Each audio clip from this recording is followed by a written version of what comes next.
मैं रिभा तिवारी उपस्थित हुई हूँ अपने चैनल पे बहुत ही प्यारा सा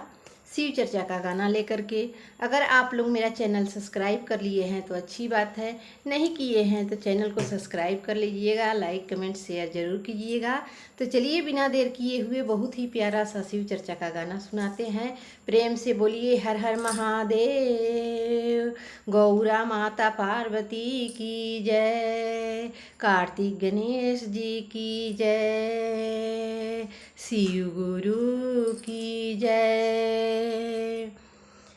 तो चलिए बिना देर किए हुए बहुत ही प्यारा सा आप लोग को गाना सुनाते हैं। गाना को पूरा सुनिएगा।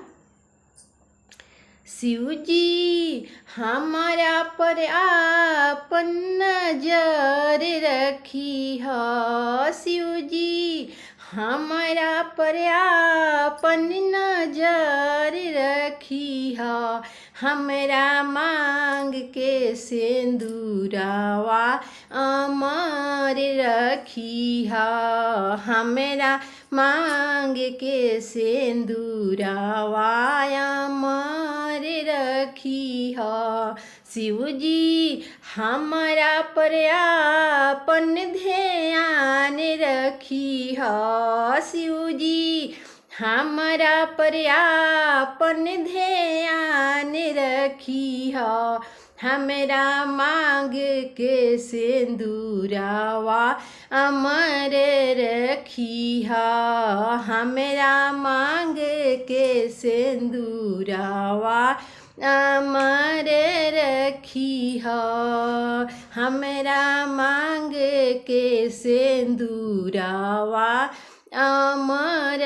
रखी है। जेकरा पर दाया रौरा करेनी हरमेश जी, जेकरा पर दाया रौआ करीने हरमेश जी, घरवा से भाग जाला दुखावा कलेश जी, घरवा से भाग जाला दुखावा कलेश जी, जेकरा पदाया रौरा करीले हरमेश जी, घरवा से भागी जाला दुखावा कलेश जी, कि अपने चरण में आठों पहर रखी है, कि अपना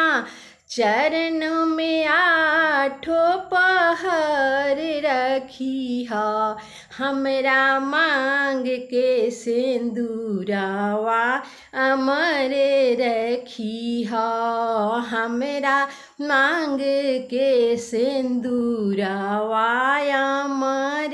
रखी है। शिव जी हमारा पर आपन नजर रखी है, शिव जी हमारा पर आपन नजर रखी है, हमरा मांग के सिंदूरावा अमर रखी है, हमरा मांग के सिंदूरावा अमर रखी है, हमरा मांग के सिंदूरावा अमर रखी है। दिलवा से भजन राउर करीले पूजैया, दिलवा से भजन राउर करीले पूजैया,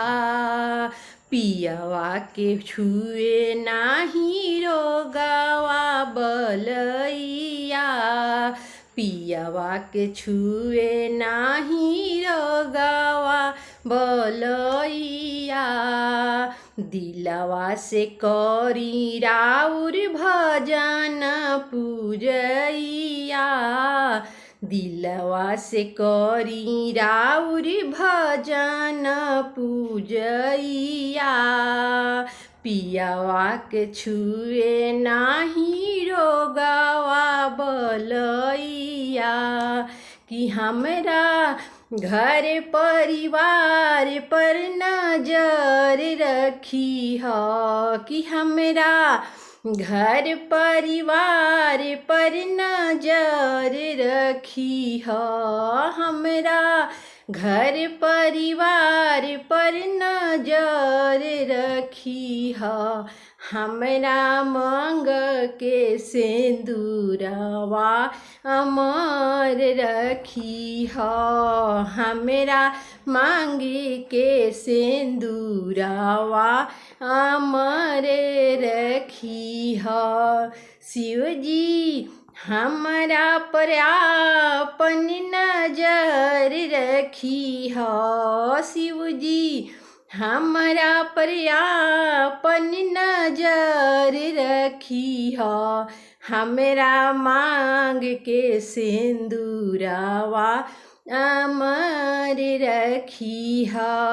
हमरा मांग के सिंदूरवा अमर रखी ह कि हमरा गोदी के बालकवा अमर रखी ह हमरा गोदी के बालकवा अमर रखी ह शिव जी हमरा पर आपन नजर रखी ह शिव जी हमरा पर आपन नजर रखी ह हमरा मांग के सिंदूरवा अमर रखी ह हमरा मांग के सिंदूरवा अमर रखी ह।